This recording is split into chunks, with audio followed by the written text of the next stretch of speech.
সবাই একসঙ্গে শান্তি মন্ত্র পাঠ করি।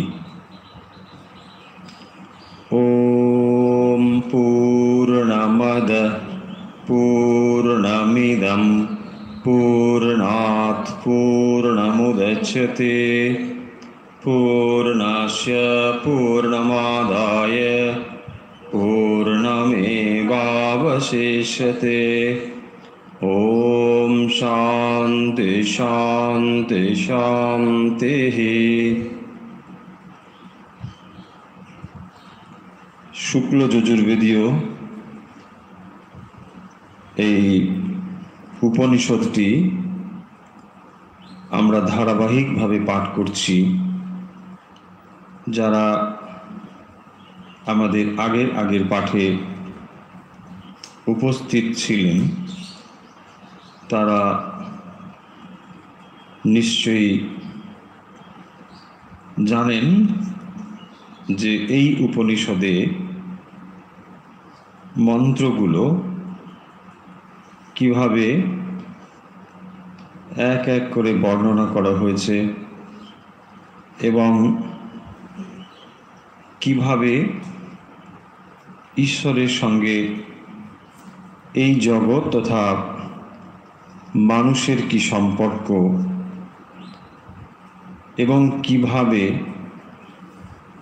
একজন উপাসক সেই সত্যকে লাভ করবে তার পন্থাও এখানে দেওয়া রয়েছে। আমরা যে উপনিষদ পাঠ করছি এগুলি হাজার হাজার বছর পূর্বে ঋষিরা এই সমস্ত মন্ত্র তারা উপলব্ধি করেছেন, তাই ঋষিদেরকে বলা হয় মন্ত্রদ্রষ্টা। তারা মন্ত্রকে উপলব্ধি করেছেন।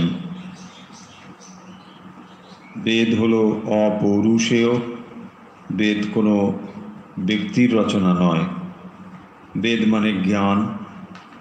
বেদ কথার অর্থ সমগ্র জ্ঞান রাশি, সেই অনন্ত জ্ঞান রাশি যা এই সৃষ্টির মূলে।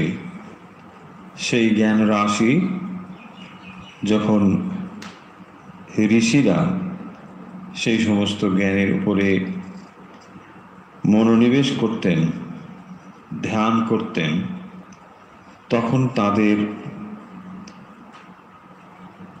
ধ্যানে যে মন্ত্র উঠে আসতো, দর্শন করতেন, সেগুলি হলো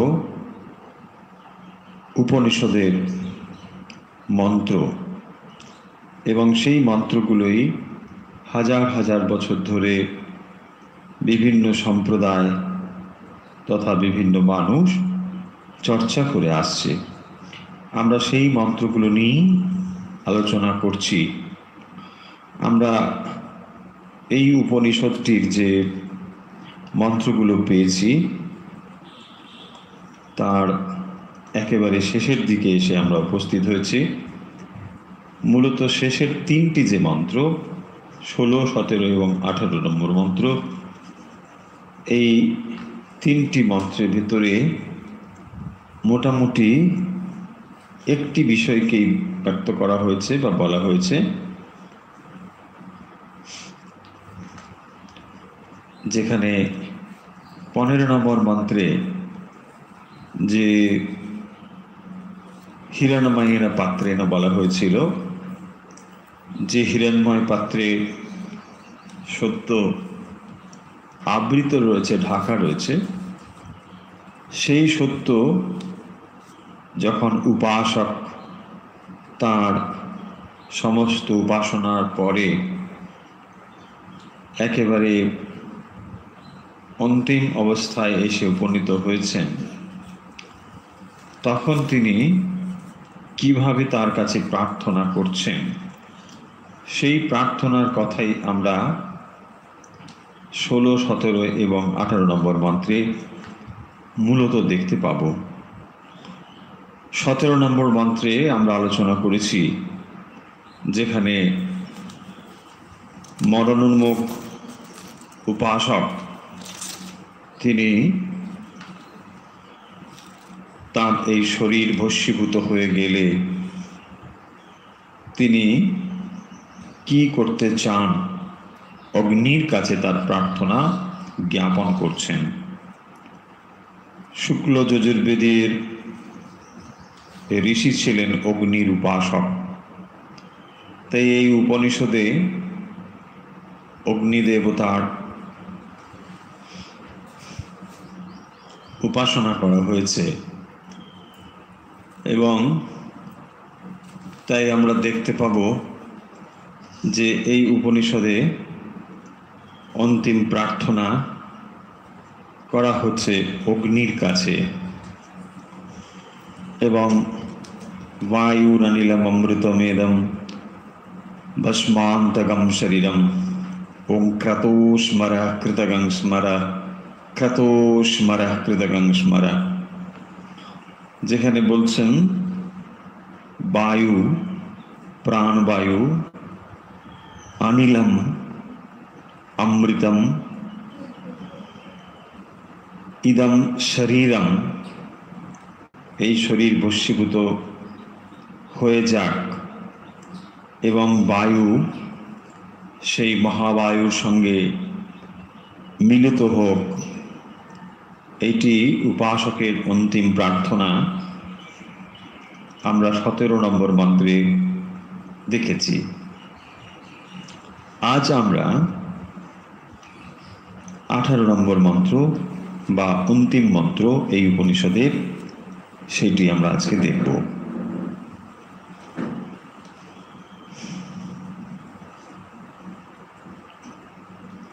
अग्नेनय सुपथाराय अस्मान् विश्वानि देववयुनानि विद्वान् जुजुद्धस्म जुहुराणमेनो भूयिष्ठांति नमोक्तिं विधेम।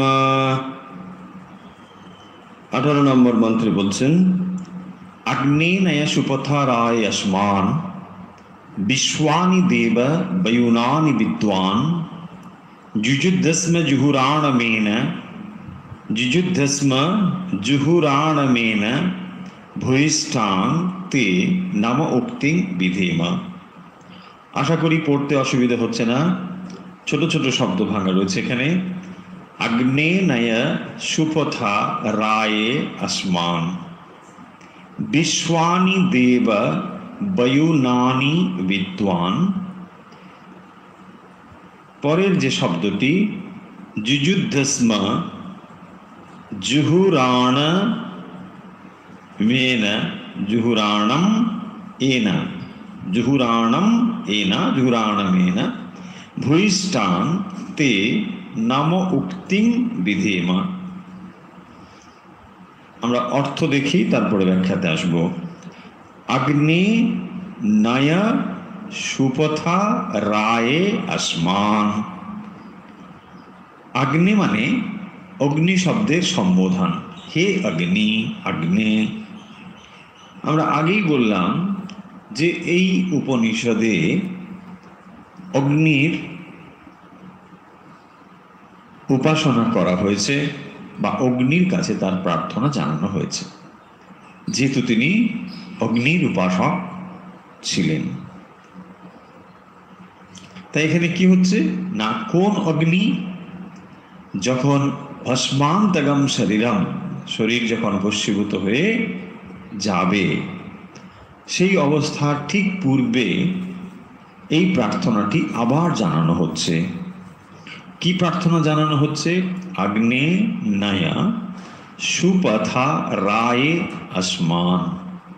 হে অগ্নি, আসমান মানে আমাদের আসমান, আমাদেরকে কি করো?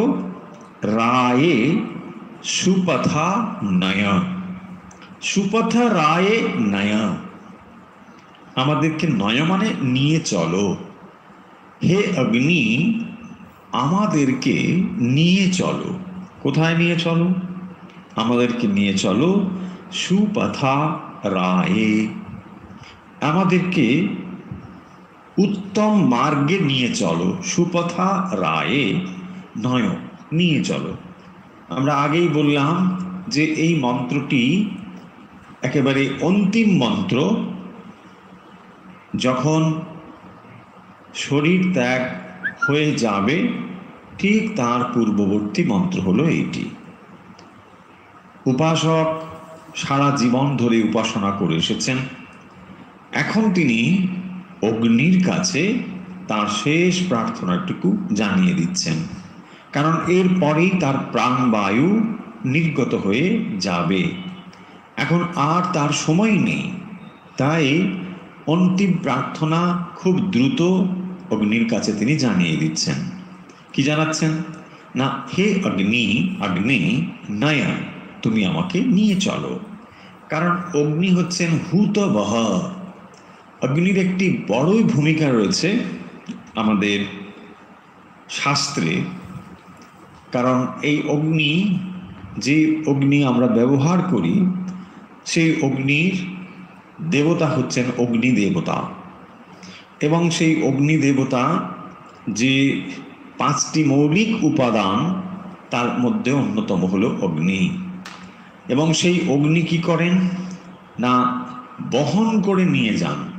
হুতবহ, যখন যাগযজ্ঞাদি করা হয়, অগ্নি তখন কি করেন, তত্ত্ব দেবতার উদ্দেশ্যে যখন আপনি স্বাহা মন্ত্রে ঘৃত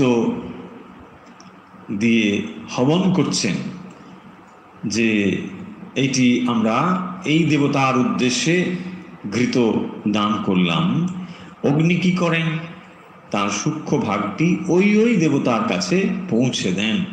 তাই তাকে বলা হয় হুতবহ। তিনি আহুতি সার অংশটি ওই দেবতার উদ্দেশ্যে নিয়ে যান।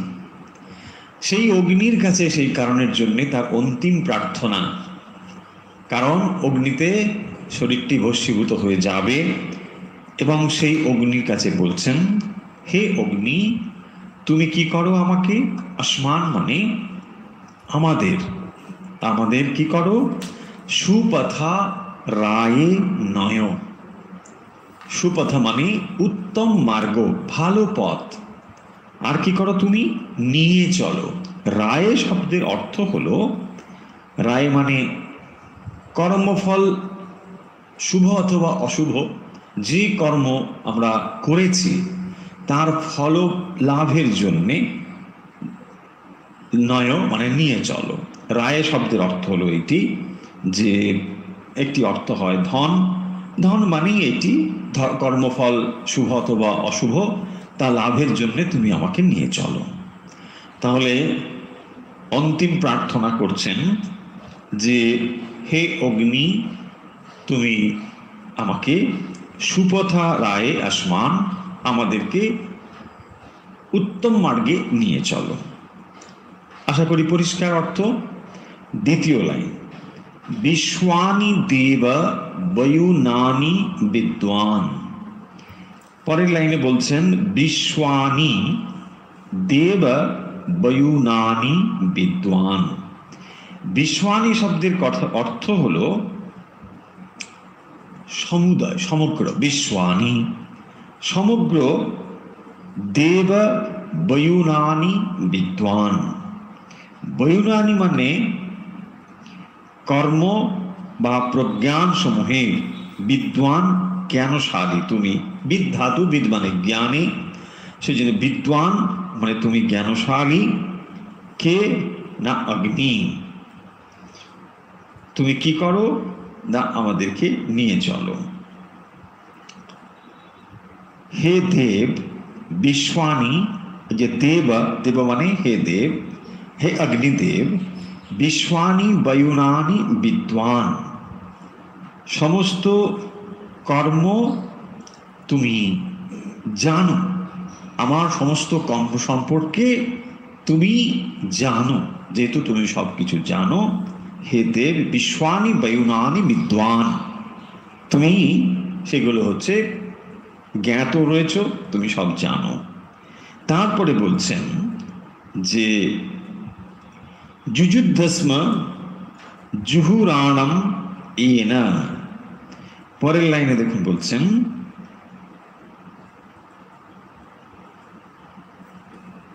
জুহুরাণম, জুহুরাণম এনা যুযুধি। যুযুধি মানে সরিয়ে দাও, দূর করো। যুযুধি কি সরিয়ে দেবে? জুহুরাণা এনা अस्मत् जुहुराणम एना जुजुधि जुजुद्धस्मत् जुहुराणम एना। তাহলে এখানে ভেঙে দিলে হবে যুযুধি আসমাত, যুযুদ্ধে আসমাত, তারপরে এলো জুহুরাণম, সন্ধি বিচ্ছেদ লক্ষ্য করুন। যুযুধি, তারপরে এলো আসমাত, তারপরে এলো জুহুরাণম এনা, জুহুরাণম এনা। তাহলে যুযুদ্ধস্ম জুহুরাণম এনা। হে দেব, আমাদের থেকে, আসমাত আমাদের থেকে, জুহুরাণা মানে কুটিল বা পাপ, এনা পাপ, দূর করে দাও। যুযুধি যুযুদ্ধস্ম জুহুরাণমেনা, আমার থেকে দূর করে দাও। কোনগুলোকে দূর করে দাও? তার আগেই বলেছেন বিশ্বানি দেব বয়ুনানি বিদ্বান। হে দেব, তুমি আমার সমস্ত কিছুই অবগত আছো। যেহেতু আমি সুপথারায় আসমান, আমি যেহেতু উত্তম মার্গে গমন করতে ইচ্ছা করি, তাই আমার সমস্ত এনা মানে অল নেগেটিভিটিস, যত আমার খারাপ কিছু রয়েছে সেগুলোকে সব তুমি কি করো না, যুযুধি, সেগুলোকে সব মুক্ত করে দাও, সরিয়ে দাও। সমস্ত সেগুলোকে সরিয়ে দিলে কি হবে? আমি তবেই একমাত্র সুপথা রায়ে আসমান, আমি একমাত্র সুপথা রায়ে যেতে পারবো। আমি উত্তম মার্গে গমন করার জন্যে প্রস্তুত। সেই জন্যে হে অগ্নিদেব, তুমি আমাকে আমার পাপ থেকে, আমার নেতিবাচক জিনিসগুলো থেকে বিমুক্ত করে দাও। কারণ এটি একটি বিমুক্তির জায়গা। কারণ এখন তার কি হবে? স্থূল শরীরটা চলে যাবে, থাকবে কি? সূক্ষ্ম শরীর থাকবে। তাহলে স্থূল শরীর অন্তিম হয়ে যাচ্ছে কোথায়? মৃত্যুতে। স্থূল শরীর মৃত্যুতে তার শেষ। আর এই সূক্ষ্ম শরীর কত সময় স্থায়ী হয়? মুক্তি পর্যন্ত। সূক্ষ্ম শরীর মুক্তি না হওয়া পর্যন্ত সূক্ষ্ম শরীর থাকবে, তাকে লিঙ্গ শরীরও বলা হয়। এই সূক্ষ্ম শরীর বা লিঙ্গ শরীর এটি একমাত্র শেষ হয়ে যাবে যখন নাকি মুক্তি হবে। মুক্তি ছাড়া এই লিঙ্গ শরীরের অবসান নেই। কিন্তু স্থূল শরীরের অবসান কোথায়? না, একটু পরেই ওখানে নিয়ে যাবে, চিতাতে অগ্নি সংযোগ করবে, শেষ হয়ে যাবে। সেই জন্যে প্রার্থনা করা হচ্ছে যে আমার লিঙ্গ শরীরের অবয়ব কি? 5 3 15, মন বুদ্ধি 17। 5 3 15 মানে কি কি? কর্মেন্দ্রিয় 5, জ্ঞানেন্দ্রিয় 5, পঞ্চবায়ু এবং মন বুদ্ধি, কেউ কেউ চিত্ত অহংকার। এই যে অবয়ব বিশিষ্ট লিঙ্গ শরীর, সেই লিঙ্গ শরীরটি কি হয় না, লিঙ্গ শরীরটি থেকে যদি খারাপগুলোকে তুমি বাদ দিয়ে দাও, কেবল তখনই আমি সুপথা রায়ে ভালো উত্তম মার্গে যাবার অধিকারী হব। হে অগ্নি, তুমি এই কাজটি আমার করে দাও। সেজন্য অগ্নির কাছে এই প্রার্থনা জানানো হচ্ছে। কারণ অগ্নি কি করবে? অগ্নি নিয়ে যাবে। অগ্নি যেন পথ দেখিয়ে দেখিয়ে নিয়ে যাবে। পুরোহিতা তাকে বলা হয়।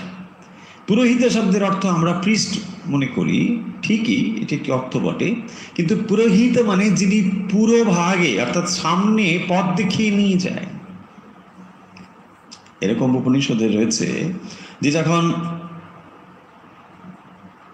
সূক্ষ্ম শরীর দমন করছেন, তাকে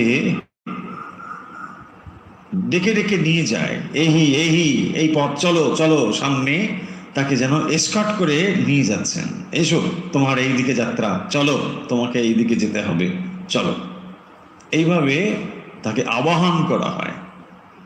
তো সেই জন্যে এখানে অগ্নির কাছে সেই প্রার্থনা করা হচ্ছে, হে অগ্নিদেব,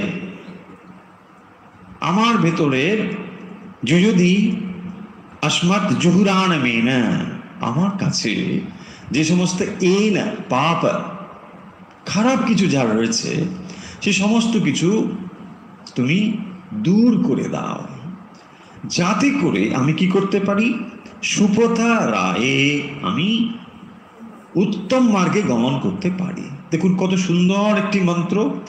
অন্তিম মন্ত্রটি মানে শরীর ত্যাগের পূর্বে এতদিন তিনি কি করেছেন, এতদিন তিনি অগ্নি সেবা করেছেন। অগ্নিহোত্রাদি যে যজ্ঞ, এটি নিত্যকর্ম, তাই অগ্নি সেবা তিনি সারা জীবন করে এসেছেন। এখনো তিনি সেই অগ্নি সেবা করবেন, অগ্নিতেই তার এই দেহটি সৎকার করা হবে। তার পূর্বে তিনি অগ্নির কাছে এই প্রার্থনা করছেন। সেই জন্য হিন্দু সনাতন চিন্তায় প্রত্যেকটি কর্মই হচ্ছে আধ্যাত্মিক। প্রতিটি কর্ম, দেখুন শরীরটিও যখন চলে যাবে তারপরেও সেটি একটি হোমাগ্নির মতো, অগ্নি প্রজ্বলিত করা হচ্ছে, যেমন হোম হয় ঠিক সেরকম একটি হোম। বিভৎস কিছু নয়, ভয়ের কিছু নেই যে সাংঘাতিক একটা কিছু, না, কিছু নেই। এই শরীরটি এখান থেকেই উদ্ভূত হয়েছে। এই শরীর কোথা থেকে তৈরি হয়েছে? মাটিরই তো শরীর, এই পৃথিবী থেকে উদ্ভূত। সেই শরীরটি আপনি এখানে রেখে যাবেন। আপনি যাত্রা করছেন, এই লোক ভ্রমণ করার জন্য যে রথ দরকার ছিল সেই রথটির কাজ শেষ। এখন রথটি রেখে দিয়ে জগন্নাথ চলবেন, বাস রথটা এখানে রেখে যান। আপনি এখান থেকে নিয়ে চলে যাবেন, এটা হবে না। এখানে আপনাকে দিয়ে যেতে হবে। কি করে দিয়ে যাবেন? অগ্নি হচ্ছে এই কাজটি করবেন। তাই অগ্নি প্রজ্বলিত অগ্নির ওপরে আপনার দেহটিকে দিয়ে দেওয়া হবে একটু পরে। সেই প্রার্থনা জানাচ্ছেন এখানে যে অগ্নিদেব তুমি আমাকে বিশুদ্ধ করে দাও। এবং এখানে সেই কাজটি হবে যেখানে শ্রীরামকৃষ্ণদেব বলছেন যে হাতি যখন মাহুত তাকে স্নান করিয়ে দিয়ে একেবারে বেঁধে দেয় তখন আর সে ধুলো মাখতে পারে না। এই হচ্ছে সেই জায়গাটি, এরপরে আর ধুলো মাখার কোনো সুযোগ নেই। সেই জন্য অগ্নির কাছে প্রার্থনা করছেন, আমার এই না যত কিছু নেগেটিভ জিনিস রয়েছে, কারণ শুভ অশুভ সমস্ত কর্ম সম্পাদন করেছি, কারণ শরীর হলো ভোগায়তনম, এটি হলো ভোগায়তন। শরীরকে বলা হয় কর্মভূমি, এটি ভোগ আয়তন। তাই এখানে ভালো মন্দ সম্পাদিত হয়েছে, আমি ভালোগুলোকে নিয়ে যাত্রা করতে চাই। সেই জন্যে সারা জীবন তিনি সৎকর্ম করে এসেছেন বলে অগ্নির কাছে সেই প্রার্থনা করছেন যে যাতে আমার ভালোগুলো নিয়ে আমি কোথায় যাব না, উত্তম মার্গে, সুপথা। দুটো মার্গ রয়েছে, একটিকে আমরা বলি উত্তরায়ণ মার্গ, আরেকটি হলো দক্ষিণায়ন মার্গ। উত্তরায়ণ মার্গকে বলা হয় দেবযান মার্গ, দক্ষিণায়ন মার্গকে বলা হয় পিতৃযান মার্গ। এই পিতৃযান মার্গের বিশেষত্ব হলো এটি নিবৃত্তি, আবার ফিরে আসতে হবে, পুনরাবৃত্তি, এখানে ফিরে ফিরে আসতে হবে। যেখানে শুভ অশুভ কর্মের ফল ভোগ করা ইত্যাদি, আবার ফিরে ফিরে আস। সেই জন্য অগ্নির কাছে বলছেন আমি আর ফিরে আসতে চাই না, আমার এনাফ এক্সপিরিয়েন্স হয়ে গেছে, আমি আর অগ্নিদেব ফিরে আসবো না। সেই জন্য অগ্নিকে বলছে আমাকে নিয়ে চলো ভালো রাস্তায়, আমি যাতে দেবযান মার্গে যেতে পারি এবং সেখান থেকে ক্রমমুক্তির পথে এগিয়ে যেতে পারি। এর ক্রমমুক্তি রয়েছে, অর্থাৎ দেবযান মার্গে গেলে সে ক্রমমুক্ত হয়ে যাবে, ধীরে ধীরে আবার সেই ব্রহ্মপ্রাপ্তির দিকে অগ্রসর হয়ে যাবে। সেই জন্য সেই কথাটি বলছে। আর না হলে কি হবে, যদি দক্ষিণায়ন মার্গে তার গমন হয় পিতৃযান মার্গে, তাহলে তাকে আবার ফিরে আসতে হবে। এইখান থেকেই পুনরাবৃত্তির কথা রয়েছে। ভূয়িষ্ঠাংতে নম উক্তিং বিধেমা। ভূয়িষ্ঠাং, ভূয়িষ্ঠাং শব্দের অর্থ কি? বহুবার। ভূয়িষ্ঠাং তে তোমার প্রতি নম উক্তিং বিধেমা। বিধেমা মানে বিধান করছি, আমি তোমার কাছে এটি ভূয়িষ্ঠাং মানে খুব জোর দিয়ে বহুবার বলছি, কারণ তার অন্তিম প্রার্থনা তো, সেই জন্যে খুব কাতরভাবে বলছেন, আমি আমি খুব জোর দিয়ে বলছি, বহুবার বলছি। কি বলছি? নম উক্তিম। লক্ষ্য করুন, নম উক্তিম। নম শব্দ ক্রিয়াবাচক শব্দ, মানে আমরা যদি বলি কাউকে নমস্কার করছি, তাহলে এটি ক্রিয়া বোঝায়। আমরা হাত জোর করে নমস্কার করছি, কিন্তু এখানে বলছেন নম উক্তিং বিধেমা। উক্তিং মিন্স মেন্টালি, আমি এখন আর নমস্কার করতে পারছি না, হে অগ্নিদেব, আমি এখন ডেথ বেড, আমি এখন মৃত শয্যায় আছি। কখন বলতে কখন শ্বাসবায়ু চলে যাবে কোনো ঠিক নেই, হয়তো মন্ত্র পুরোটাই উচ্চারিত হবে না, তার আগেই শেষ। সেই জন্যই তাকে বলছেন, এখন আমি নমস্কার করছি, কিন্তু আমি আগে তোমায় যেমন করে নমস্কার করতাম এখন আমি সেটা পাচ্ছি না, আমাকে এখন মনে মনেই জানাতে হচ্ছে, আমি তোমাকে মনে মনে জানাচ্ছি। ভূয়িষ্ঠাংতে নম উক্তিং বিধেবা, কারণ আমি এখন আর কায়িক নমস্কার করতে পারছি না, সেই জন্যে তাকে বলছেন। তাহলে অর্থ আগে বুঝে নিই, তারপরে ব্যাখ্যায় আসব।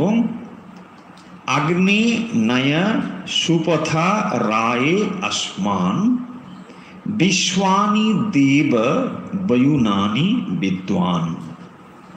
দুটো লাইন যেখানে কি বলা হলো, আগ্নে নয়া সুপথা রায়ে আসমান। আশা করি বুঝতে খুব অসুবিধা হবে না। আগ্নে হচ্ছে অগ্নি শব্দের সম্বোধনে অগ্নে, হে অগ্নি দেবতা, নয় মানে আমাকে নিয়ে চলো। কোথায় নিয়ে চলো? সুপথা, আমাকে উত্তম মার্গে পরিচালিত করো, কারণ আমি এতদিন অগ্নি সেবা করে এসেছি, তোমার উপাসনা করে এসেছি, তাই তুমি আমাকে আজও পরিচালিত করো। সুপথা রায়ে আসমান। রায়ে শব্দের অর্থ হলো শুভ অশুভ কর্ম ফল। ধন, ধন মানে কর্মফল লাভের জন্য, অর্থাৎ আমি শুভ অশুভ যে সমস্ত কর্মফল যা করেছি তা আমাকে পেতে হবে, এবং সেই জন্য তুমি আমাকে নিয়ে চলো। বিশ্বানি দেব বয়ুনানি বিদ্বান। বিশ্বানি দেব বয়ুনানি বিদ্বান মানে হলো যে সমস্ত কর্ম উপাসনার জ্ঞাতা হচ্ছে তুমি, হে দেব। বিশ্বানি বিদ্বান দেব বয়ুনানি, সমস্ত কর্ম এবং উপাসনার জ্ঞাতা তুমি।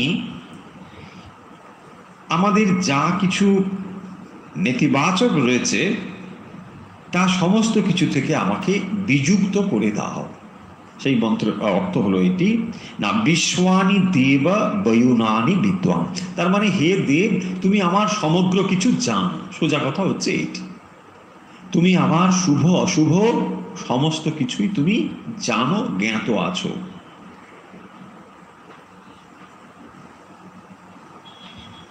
তারপরে বলছেন যুযুদ্ধস্মৎ জুহুরাণম এনা। যুযোধি মানে সরিয়ে দাও। কি সরিয়ে দাও? জুহুরাণ এনা, আমার সমস্ত কিছু যে খারাপ কিছু রয়েছে। জুহুরাণ শব্দের অর্থ হলো তাই, জুহুরাণ এনা মানে কুটিল, জটিল, পাপ ইত্যাদি নেগেটিভিটি, সেগুলোকে তুমি কি করো? বিমুক্ত করে দাও, আমাকে দিয়ে সুপথা পথে নিয়ে চলো। যুযুধি আসমাত যুযুদ্ধস্মৎ জুহুরাণ মেন। তারপরে শব্দ রয়েছে ভূয়িষ্ঠান। ভূয়িষ্ঠান শব্দের অর্থ হলো বহুতর ভূয়িষ্ঠান তে নামোক্তিং বিধেমা। শঙ্করাচার্য তার ভাষ্যে বলছেন, পুনর अन्येन मंत्रेण मार्गम याचते अग्ने नयति। हे अग्ने, नय मीन्स गमया, नय माने निये चलो, गमया।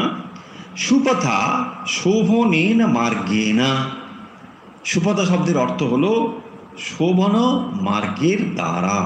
तुमी आमाके शोभन मार्गे निये चलो, उत्तम मार्गे निये चलो, एमन मार्गे निये चलो जे मार्गे आर पुनरावृत्ति नहीं, और फिरे आसते हैं ना, आवर्तन गति जेखाने नहीं, जेखाने और फिरते हैं ना, हमें एकेबारे चले जाओ और फिरबो ना, कारण तिनी और এই মার্ত্যভূমিতে ফিরতে চান না।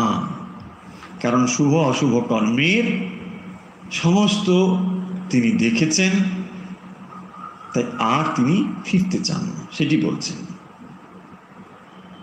सुपथेति विशेषणम दक्षिण मार्ग निवृत्ति अर्थम। निर्विन्नो अहम दक्षिणेन मार्गेण गतागत लक्षणेन। देखो बोलছেন दक्षिणेन मार्गेण কথার অর্থ হচ্ছে গতাগত লক্ষণেন। দক্ষিণ মার্গের কথার অর্থ হচ্ছে গতাগত মানে যাতায়াত, যাওয়া এবং আসা। गतायात लक्षणेन अतो याचे त्वं पुनः पुनर्गमनागमन वर्जितेन शोभनेन पथा नया। एकदम परिष्कार बोलছেন যে त्वं पुनः पुनर्गमन आगमन वर्जितेन, गमनागमन वर्जितेन शोभनेन पथा नया। তুমি আমাকে সেই পথে নিয়ে চলো যেখানে আর গমনাগমন নেই, আমি সেই পথে যেতে চাই, যেখানে আর আবর্তন নেই, ফেরা নেই, সেই পথে আমি যাব। রায়ে ধনায় কর্মফল ভোগায় ইত্যর্থ। শঙ্করাচার্য ভাষ্যে লিখছেন রায়ে মানে ধনায়। ধনায় শব্দের আবার বলছেন কর্মফল ভোগায় ইত্যর্থ। তুমি আমাকে রায়ে, সুপথা রায়ে কর্মফল ভোগ ইত্যর্থম। কারণ তিনি দুটো পদ অবলম্বন করেছেন। আমরা এই আগের মন্ত্রে কি দেখেছি? এক জ্ঞান মার্গ, দুই কর্ম। জ্ঞান এবং কর্মের সমুচ্চয় হয়েছে এখানে। তাহলে যখন তিনি জ্ঞান অথবা কর্ম দুটোই যখন সমুচ্চয় করেছেন, সমুচ্চয়ের আমরা বলেছি দুরকম সমুচ্চয় হয়, সমসমুচ্চয় আর একটি হলো ক্রমসমুচ্চয়। এখানে ক্রমসমুচ্চয় হয়েছে।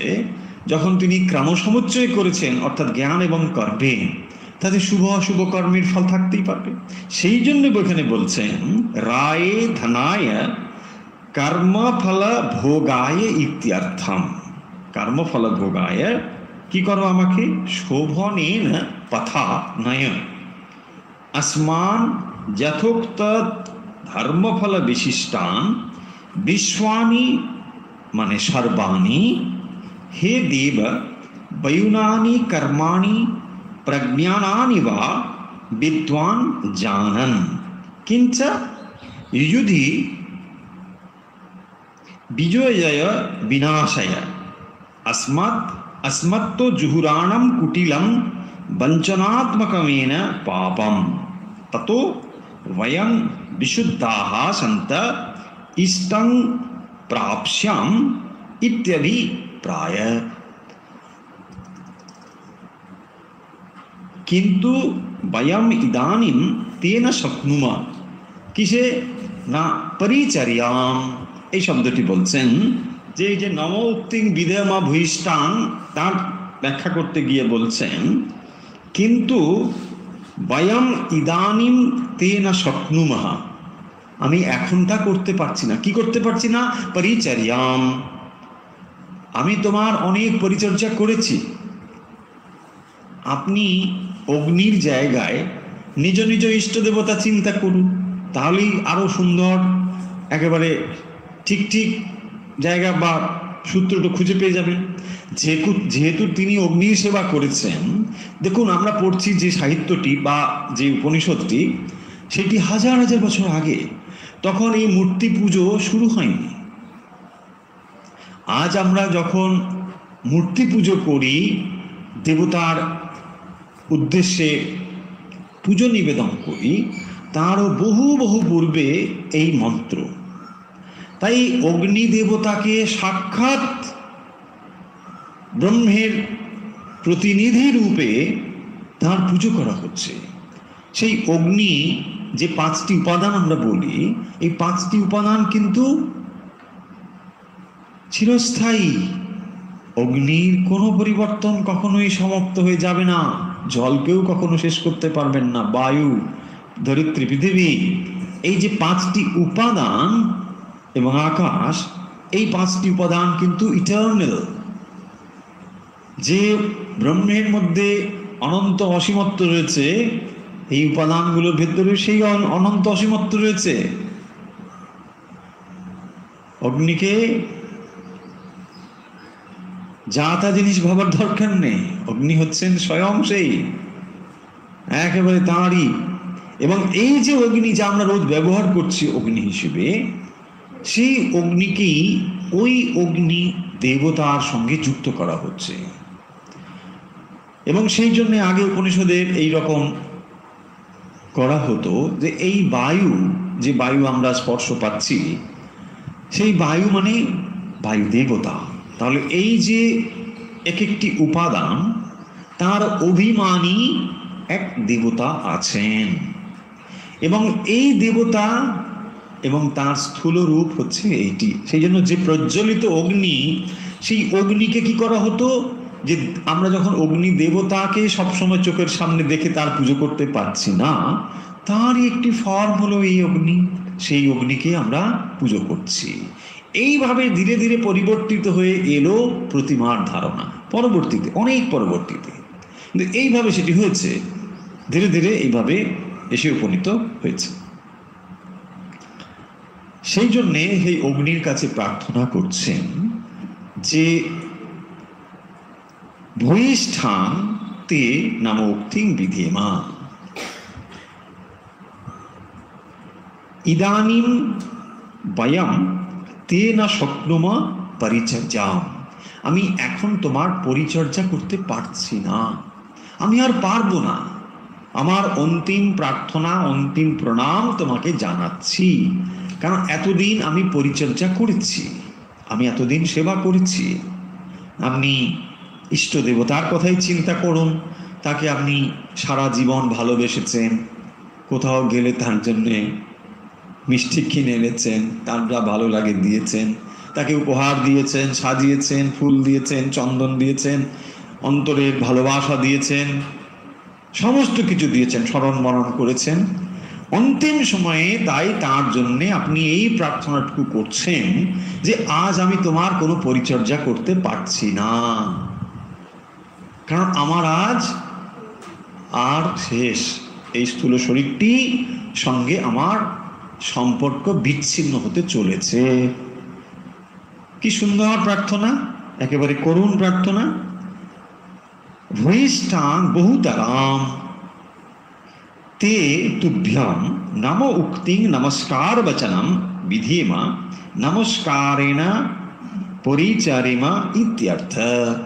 অর্থাৎ তোমাকে আর আমি অন্য কিছু করতে পারছি না। আজ আমি এমন অবস্থায় নেই যে তোমাকে একটু ভালো সন্দেশ দিই বা তোমাকে একটু ফুল দিই, তুমি এই ফুলটা পছন্দ করো। এখন আর সেটা আমার কিছু করার নেই। আমি তাই সবগুলো মিলিতভাবে ভূয়িষ্ঠান কি করছি, নামা উক্তিং বিধেমা।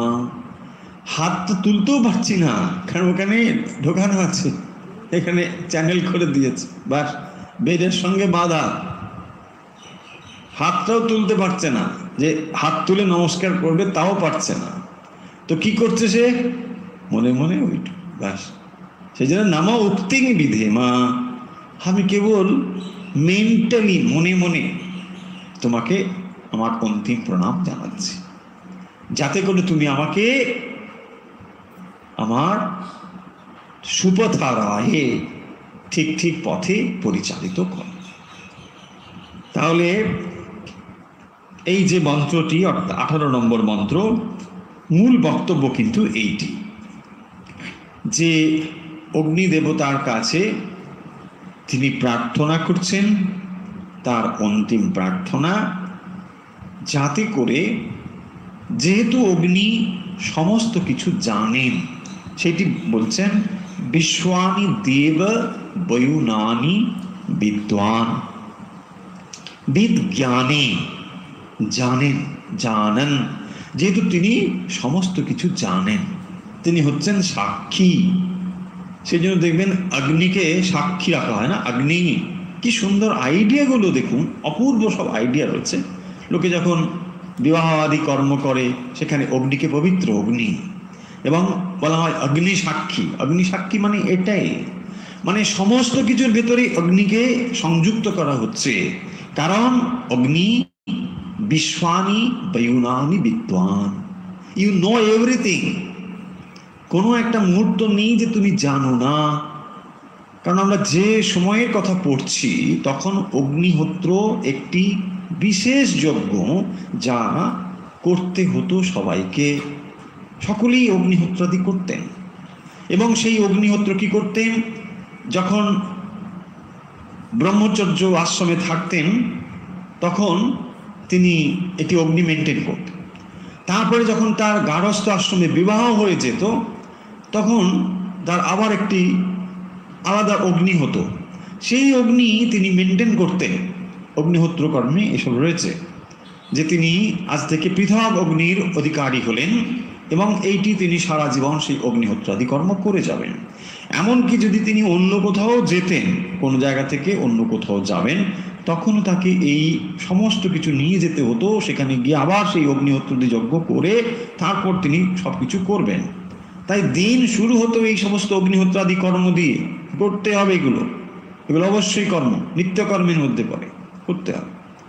তো সেই সময়ে দাঁড়িয়ে এই প্রার্থনাটি তাকে করছেন, কারণ তুমি আমার সমস্ত ক্ষেত্রে রয়েছ, তুমি অগ্নি রয়েছ। তাই দেখবেন সমস্ত কিছুতে অগ্নিকে একটি সাক্ষী স্বরূপ মানা হয়।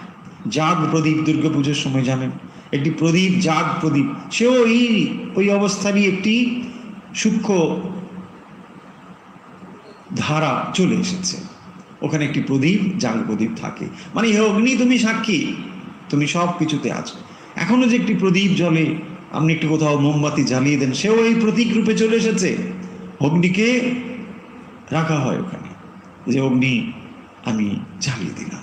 মানে এই যে উপাদানগুলো, 5টি উপাদান, এই উপাদানগুলো কিন্তু কোনো দিন শেষ হয়ে যাচ্ছে না, এগুলোর ক্যারেক্টার হচ্ছে এইরকম। এবং সেই উপাদান থেকে এই শরীরটি তৈরি হয়েছে।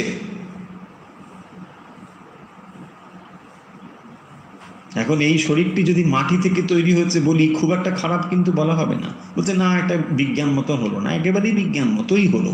কিরকম, যেখান থেকে খাদ্যাদি উৎপন্ন হচ্ছে, কোথা থেকে? মৃত্তিকা থেকে, মাটি থেকে খাদ্য উৎপন্ন হচ্ছে। খাদ্য মানুষ গ্রহণ করে, মানুষ থেকেই আবার একটি মানুষ শরীর তৈরি হয়। তাহলে কি প্রকারান্তরে মাটি থেকেই এটি হলো না? এই শরীর মাটির শরীর। লোকে দেখবেন গানে, কবিতায় নানাভাবে এই কথাটা ব্যবহার করে। বাস্তবিক তাই, শরীর মাটির থেকেই তৈরি হয়েছে। যে ফল, ফুল, ফসল আমরা গ্রহণ করছি, সেগুলি রূপান্তরিত হয়ে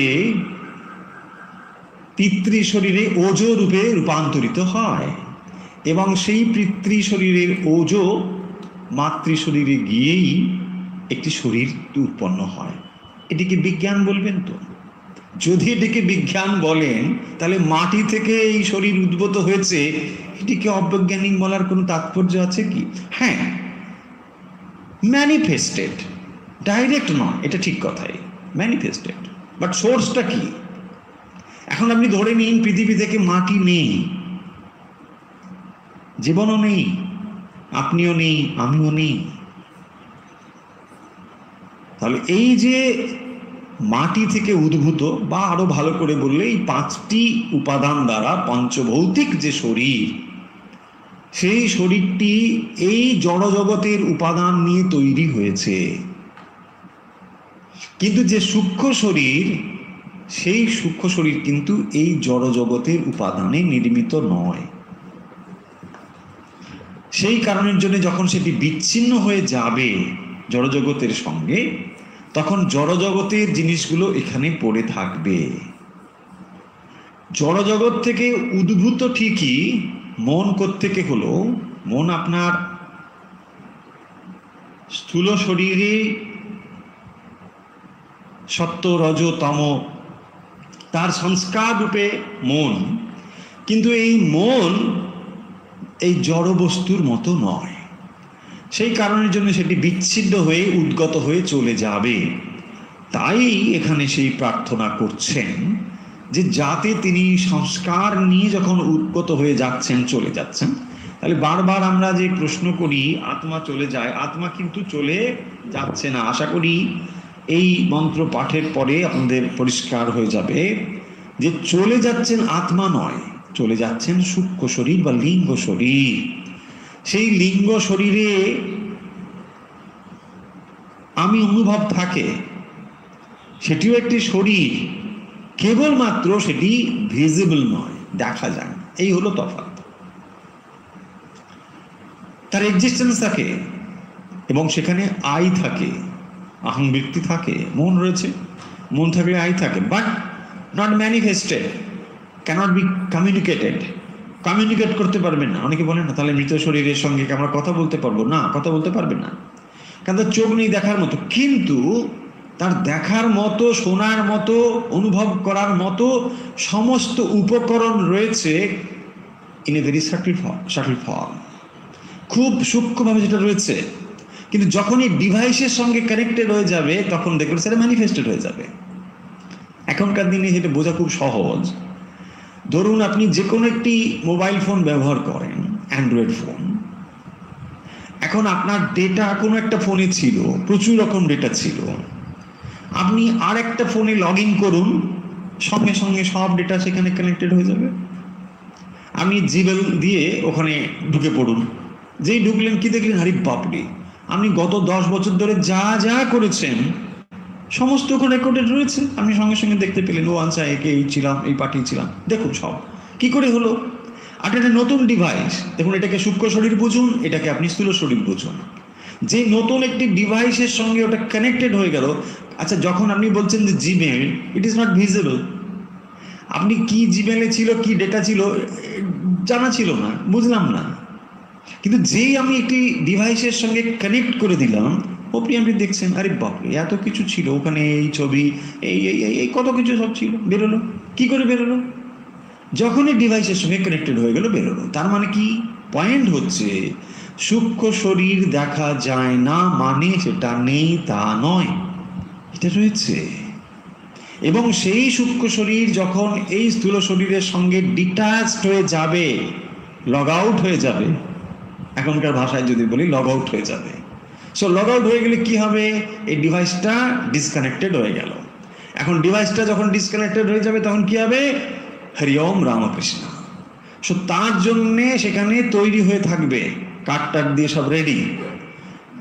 তার আগেই এখানে বলছেন, হে অগ্নিদেব, তোমাকে এটা করতে হবে আমার জন্যে, কারণ আমি এতদিন তোমার পরিচর্যাদি করেছি, আমি এতদিন তোমার সেবা করেছি, এখন তোমাকে করতে হবে কি?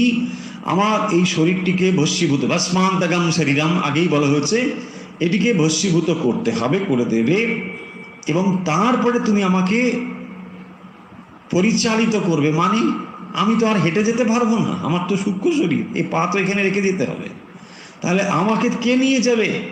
অগ্নিদেব তোমাকে নিয়ে যেতে হবে, কারণ ইউ নো এভরিথিং, বিশ্বানি বৈনানি বিদ্বান, তুমি আমার সমস্ত কিছু জানো। জেনে তোমাকে একটা কাজ করতে হবে, ফিল্টারটা করে দিতে হবে তোমাকে। কারণ আমি ভালো মন্দ সব করেছি, যা করেছি তুমি আমার প্রতি স্নেহযুক্ত হয়ে আমার খারাপগুলোকে সব সরিয়ে দাও, বিমুক্ত করে দাও। দিয়ে আমি যেহেতু আর ফিরে আসবো না, পুনরাবর্তন আমার আর আকাঙ্ক্ষা নেই, আমি আর ফিরতে চাই না। উপনিষদের ঋষি ফিরতে চায় না, আপনি আমি ফিরতে চাইতে পারি, সেটা আলাদা কথা।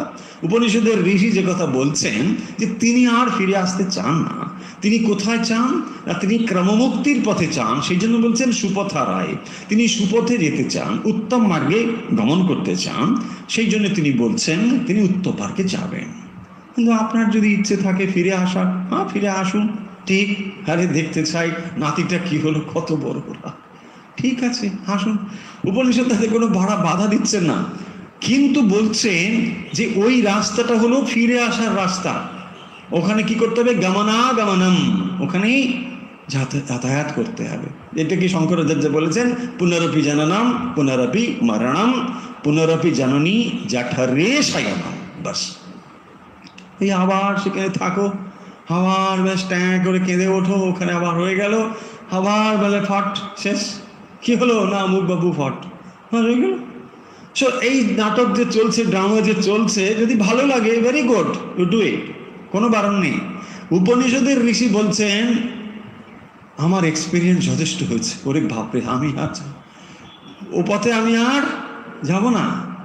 আমি কোন পথে যাব, আমি আর যেখানে ফিরতে হবে না, আমি সেই রাস্তায় যাব। সেই জন্যে বলছেন একেবারে পথ। কারণ দেখুন, আপনি যদি একটি জঙ্গলে প্রবেশ করেন, সেই জঙ্গলে যদি আপনার কোনো গাইড না থাকে, very difficult to come out. আপনি কোথায় যাবেন বুঝতেই পারবেন না, এক রাস্তায় ঘুরে ঘুরেই দেখবেন হয়তো চলে গেল 4 দিন, হয়ে যেতে পারে। সেই জন্যে বলছেন, কারণ কর্মের গতি সূক্ষ্ম গতি, কর্মের গতি অত্যন্ত সূক্ষ্ম। সেই জন্যে অগ্নির কাছে অন্তিম প্রার্থনা বলছেন, আমি আর ফিরতে চাই না, আমাকে ক্রমমুক্তির পথে উত্তম মার্গে, দেবযান মার্গে দিয়ে চলো।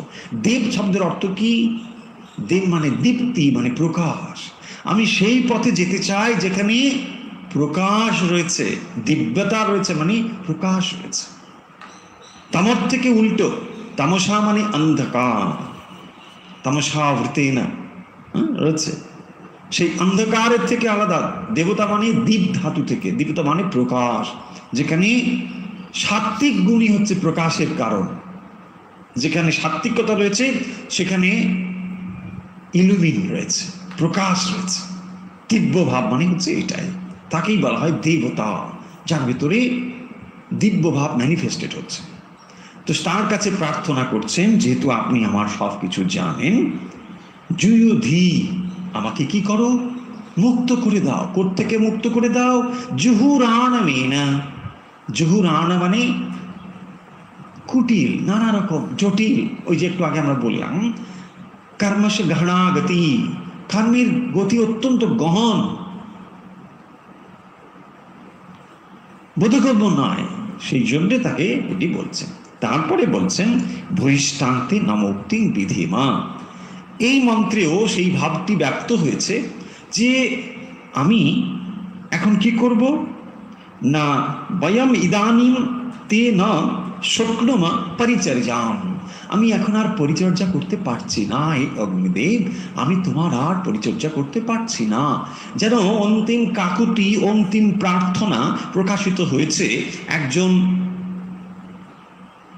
উপযুক্ত সিনসিয়ার সাধকের বা সাধিকা। তিনি অন্তিম প্রার্থনাটি ঈশ্বরের কাছে জানাচ্ছেন। এখানে ঈশ্বর মানে অগ্নির কাছে জানানো হচ্ছে। উপনিষদের ঋষি অগ্নির কাছেই এই কথাটি বলছে। তাহলে আমরা আজকের কথা শেষ করব, যেখানে 17 নম্বর এবং 18 নম্বর মন্ত্রের একই রকম ভাব, শুধু তাই নয় 16 থেকে শুরু করে ধরবো। 16, 17, 18-তে একই রকম ভাব বলা হচ্ছে।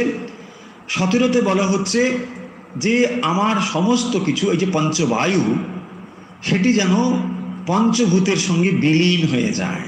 মানে ক্ষিতি আপতেজ মরুদ্বম, এই পাঁচটি উপাদান ক্ষিতি অংশ মহাক্ষিতির সঙ্গে মিশে যাক, আমার এই ক্ষুদ্র প্রাণবায়ু মহাপ্রাণবায়ুর সঙ্গে মিশে যাক।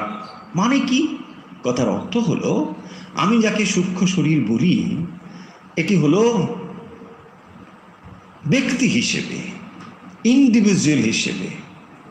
যখন আমরা ম্যাক্রোকজম এবং মাইক্রোকজম নিয়ে ভাববো, অর্থাৎ যখন এইটি মহাবিশ্বের সাপেক্ষে ভাববো, তখন তাকে কি বলবো? তখন সেটি হয়ে গেল হিরণ্যগর্ভ। এই হিরণ্যগর্ভের সঙ্গে আমি যেন সংযুক্ত হয়ে যাই, সেই প্রার্থনাটি করা হচ্ছে।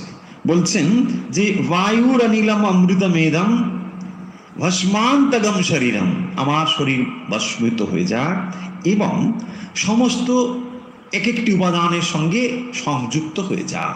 আমার শরীরের যে জল অংশটি রয়েছে সেই মহাজল অংশের সঙ্গে মিশে যাক। আমার পাঁচটি উপাদান এই পাঁচটি উপাদানের সঙ্গে সংযুক্ত হয়ে যাক। দেখুন কি অদ্ভুত একটি ভাব, কি সুন্দর একটি ভাব, যে এই সমুদ্র থেকে যা উদ্ভূত হয়েছে সেই মহাসমুদ্রে সেটিও বিলীন হয়ে যাক, তাকেই বলে শরীর।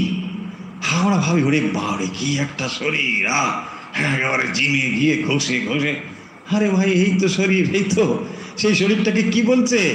এই শরীরটা মানে ওই বুদবুদ, জাস্ট বাবল, জাস্ট বাবল।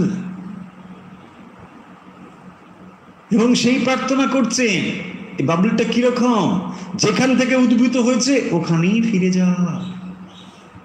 শরীরটা যখন উদ্ভূত হলো, মানে সমুদ্র থেকে যখন বাবল উৎপন্ন হলো, ওই বাবলের একটা ছোট বাবল আপনি, একটা বড় বাবল আপনি, এই এবং এই যে বাবল তার সঙ্গে যখন সূক্ষ্ম শরীর যুক্ত হয়ে গেল, তখন সেটাকে আপনি আই বলতে শুরু করলেন। এই হচ্ছে ব্যাপার। এই শরীরটার সঙ্গে যখন আপনি আইডেন্টিফাইড হয়ে গেলেন, তখন আপনি ভাবতে শুরু করলেন, এই আমি শ্রীমতী অমুক। আপনার নাম কি? আমি শ্রীমতী অমুক। আরে মশাই, আপনি কি শ্রীমতী অমুক বলছেন? না না, আমি শ্রীমতী অমুক। আরে না, এই শরীরের সঙ্গে আমি হয়ে গেছি। দেখুন, এই হচ্ছে আমাদের আইডেন্টিফিকেশন, আর কিছু নেই। এই শরীরটাও বলে আমি, ওই শরীরটাও বলে আমি, এই শরীরটাও বলে আমি, সবাই আমি। কত আমি রে বাবা! দেখুন, এবং সমস্ত আমি যুক্ত হলে সেই হিরণ্যগর্ভ, তিনি বলছেন, আরে আমিও তো আমি, তোরা কে? সব আমি। এই মহাসমুদ্র আর একটি বদল। দেখুন, আপনার আমার ক্ষুদ্র আমি, সবাই আমি আমি। এই আমিতে লয় হয়ে যাবে, সেইটি এখানে বলছেন। ক্রাতস্মরা কৃতজ্ঞ স্মরা, কি করেছো? এখন তুমি স্মরণ করো। ক্রাত শব্দের অর্থ মাইন্ড, ডিসক্রিমিনেটিং মাইন্ড। ক্রাত শব্দের একটি অর্থ মাইন্ড। ক্রাতস্মরা, মন, তুমি স্মরণ করো। তুমি মহা থেকে যখন নিজেকে বিচ্ছিন্ন করে নিয়েছিলে, কেবল তখনই তোমার ব্যক্তিত্ব, পার্সোনালিটি তৈরি হয়েছিল। তুমি যে বলছো আমি শ্রীমতী অমুক, কিসের ভিত্তিতে? সেপারেশন। দেখুন, সেপারেশন ছাড়া আলাদা হতে পারে না, মানে আলাদা ছাড়া পৃথক ব্যক্তিত্বের কোনো জায়গা নেই। যখন মহাসমুদ্রে জলরাশি রয়েছে, আপনি আমি বাবল ওখানে ছিলাম, জলই ছিলাম, কিন্তু যখন সেখান থেকে একটি আলাদা হয়ে বাবল হয়ে গেল, হ্যাঁ তুমি ছোট বাবুল, আমার সঙ্গে কথা বলবে না, আমি বিরাট বাবুল। আরে বাবা, বাবুল তো, কিসের বাবুল? আমি এত বড় বাবুল, দেখতে পাচ্ছ না ফুলে আছে কিরকম? তারপরে যে ফট হয়ে গেল, কোথায় গেল? আরে ওই তো সেই জল। এই গল্প হচ্ছে, যত বড়ই বাবুল ফুল থাকো, ফট হলে তো ফটই, কিন্তু যত সময় ফট হচ্ছে না তত সময় ছটফট করছি। আরে বাবা, তুমি ভাই এইটুকু আমার সঙ্গে কথা বলো, আমি কত বড়। উপনিষদের ঋষি বলছেন যে আমার এই হচ্ছে অন্তিম প্রার্থনা, আমি যেন ওই সঙ্গে মিশে যেতে পারি, কারণ আমি নিজেকে সামান্য, সেই মহা অনন্ত অসীমের থেকে আমি একেবারে নগণ্য, ছোট একটি। আমি তাই মিশে যেতে চাইছি। কেন? আমার এখন অস্তিত্ব শেষ, প্রাণ বেরিয়ে যাচ্ছে, অপান প্রাণ সমান উদান সব বেরিয়ে যাচ্ছে আস্তে আস্তে, সব শেষ। মানে বলছে না, এই বেলুনটি আর থাকবে না, এবারে বেলুনটি যাবে, শেষ হয়ে যাবে। এই হচ্ছে সেই অবস্থা। তখন ঋষি এই প্রার্থনা করছেন। এটাকেই বলা হয় জীবন। হ্যাঁ, এই হচ্ছে জীবন। জীবন মানে আমাদের এই জীবন হচ্ছে বেলুনের গল্প, ছোট্ট একটি বেলুন, তাতেই কি অহংকারের শেষ নেই একেবারে আমাদের। ওরে বাপরে বাপ, দেখে নেবো একবার আসো না, কি হয় একবার দেখাচ্ছ, কি সাংঘাতিক, তাই না? তাহলে আমাদের মূল বক্তব্য আমরা শেষ করি দু এক কথায়, আজকে অনেকটা সময় হয়ে গেছে।